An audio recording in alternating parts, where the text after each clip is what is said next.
Hello दोस्तों, स्वागत है आपका अपने यूट्यूब चैनल पर। पिता का आशीर्वाद और उस आशीर्वाद की परीक्षा। गुजरात के खंभात के एक व्यापारी की यह सत्य घटना है।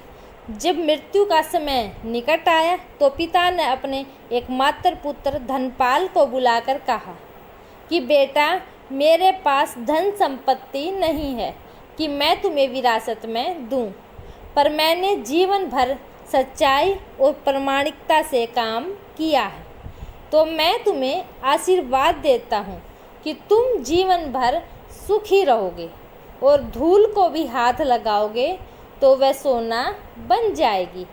बेटे ने सिर झुकाकर पिताजी के पैर छुए। पिता ने सिर पर हाथ रखकर आशीर्वाद दिया और संतोष से अपने प्राण त्याग दिए।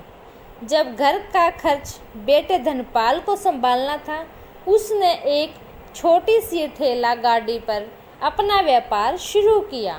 धीरे धीरे व्यापार बढ़ने लगा।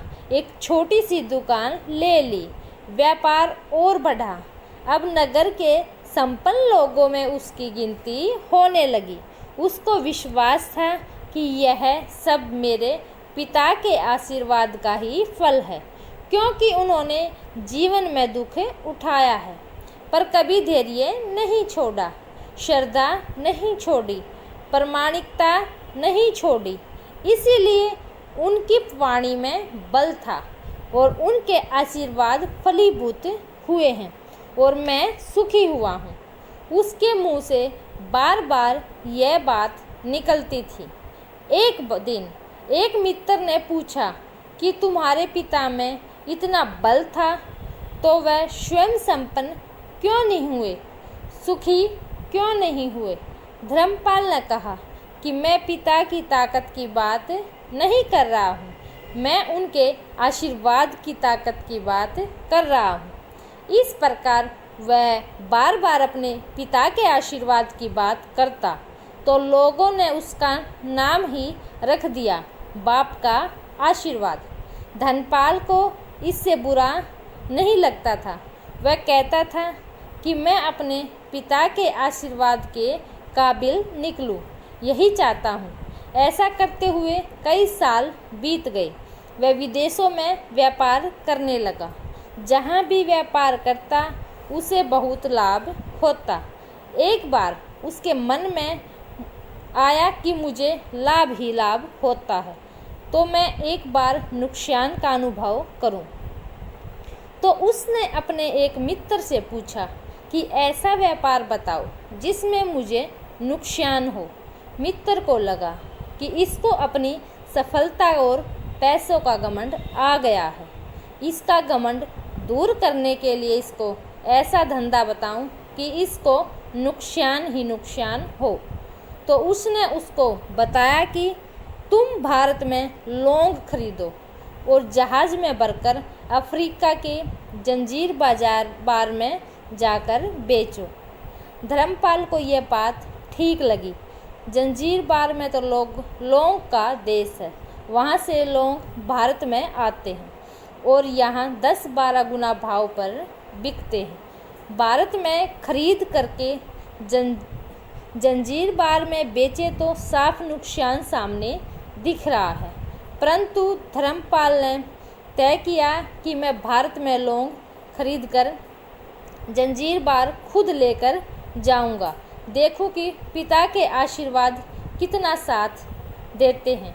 नुकसान का अनुभव लेने के लिए उसने भारत में लौंग खरीदे और जहाज़ में भरकर खुद उनके साथ जंजीर बार द्वीप पहुंचा। जंजीर बार में सुल्तान का राज्य था। धर्मपाल जहाज़ से उतरकर और लंबे रतीले रास्ते पर जा रहा था। वहाँ के व्यापारियों से मिलने को उसे सामने से सुल्तान जैसा व्यक्ति पैदल सिपाहियों के साथ आता हुआ दिखाई दिया। उसने किसी से पूछा कि यह कौन है। उन्हें कहा कि यह सुल्तान है। सुल्तान ने उसको सामने देखकर उसका परिचय पूछा। उसने कहा कि मैं भारत के गुजरात के खंभात का व्यापारी हूँ और यहाँ पर व्यापार करने आया हूँ। सुल्तान ने उसको व्यापारी समझकर उसका आदर किया और उससे बात करने लगा। धर्मपाल ने देखा कि सुल्तान के साथ सैकड़ों सिपाही हैं, परंतु उनके हाथ में तलवार, बंदूक आदि कुछ भी न होकर बड़ी बड़ी छलनियाँ हैं। उसको आश्चर्य हुआ। उसने विनम्रतापूर्वक सुल्तान से पूछा कि आपके सैनिक इतनी छलनी लेकर क्यों जा रहे हैं? सुल्तान ने हंसकर कहा कि बात यह है कि आज सवेरे मैं समुद्र तट पर घूमने आया था, तब मेरी उंगली में से एक अंगूठी यहाँ कहीं निकलकर गिर गई। अब रेत में अंगूठी कहाँ गिरी पता नहीं, तो इसीलिए इन सैनिकों को साथ लेकर आया हूँ। यह रेत छानकर मेरी अंगूठी उससे तलाशेंगे। धर्मपाल ने कहा, अंगूठी बहुत महंगी होगी। सुल्तान ने कहा, नहीं, उसे बहुत अधिक कीमत वाली अनगिनत अंगूठी मेरे पास है, पर वह अंगूठी एक फ़कीर का आशीर्वाद है।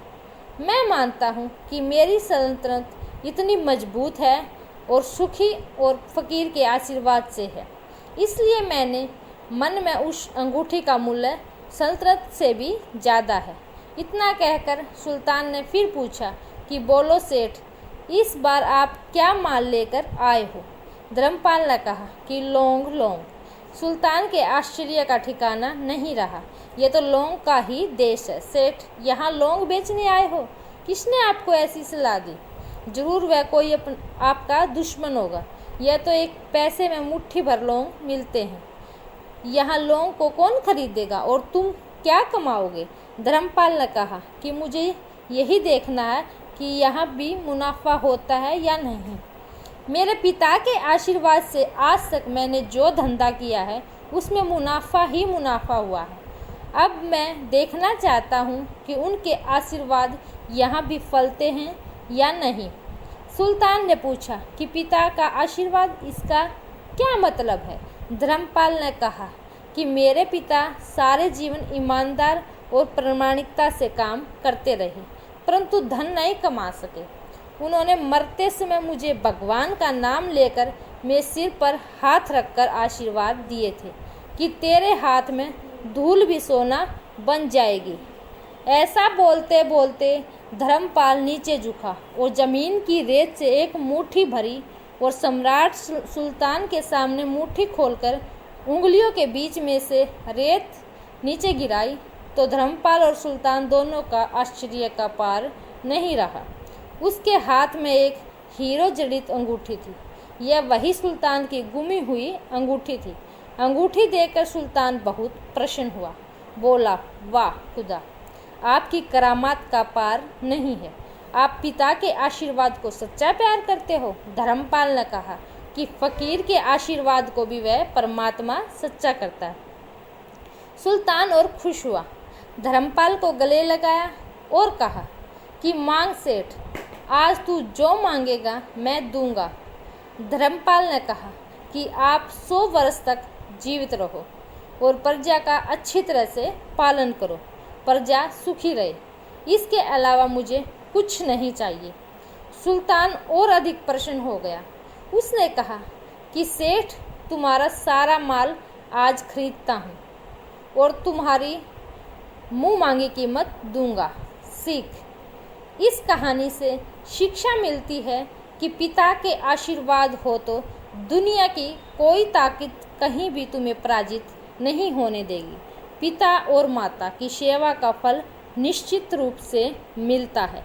आशीर्वाद जैसी कोई संपत्ति नहीं है। बालक के मन में जानने वाली माँ और भविष्य को संवारने वाला पिता, यही दुनिया के 2 महान ज्योतिष हैं। बस इनका सम्मान करो तो तुमको भगवान के पास कुछ मांगना नहीं पड़ेगा। अपने बुजुर्गों का सम्मान करें, यही भगवान की सबसे बड़ी सेवा है। ऐसे माता पिता को नमन जिन्हें उनका आशीर्वाद प्राप्त हुआ है। जो अपने पिता से प्यार करते हैं, प्लीज़ कमेंट में बताना आपको मेरी वीडियो कैसी लगी। धन्यवाद दोस्तों।